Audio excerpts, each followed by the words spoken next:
Afternoon சாதம் கொஞ்சம் மீதமாக இருந்துச்சு. ஆனால் குழம்பு எதுவுமே இல்லை. ஸோ ஏதாவது தாளிச்சுக்கலாம் நைட்டுக்குன்னு வச்சாச்சு. எப்பவுமே பார்த்தீங்கன்னா புளி ஊற்றி இல்லைனா வெங்காயம் தக்காளி போட்டு வதக்கி சாப்பிடுவோம். இந்த டைம் வெஜிடபிள்ஸ்லாம் இருந்ததுனால கொஞ்சம் டிஃப்ரெண்ட்டாக ட்ரை பண்ணியிருந்தேன். பட் டேஸ்ட் ரொம்பவே நல்லா இருந்துச்சு. அதுக்கு வந்து பார்த்திங்கன்னா வெங்காயம், கேரட், கோஸ், பச்சை மிளகா, கருவேப்பிலை, கொத்தமல்லி.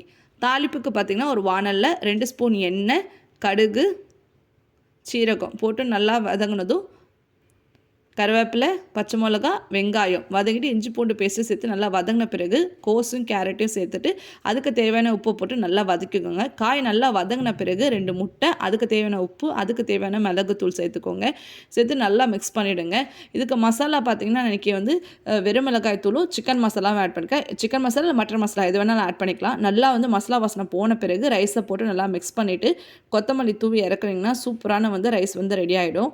கண்டிப்பாக இது போல் ஒரு முறை ட்ரை பண்ணி பாருங்கள். டேஸ்ட் ரொம்பவே நல்லா இருந்துச்சு.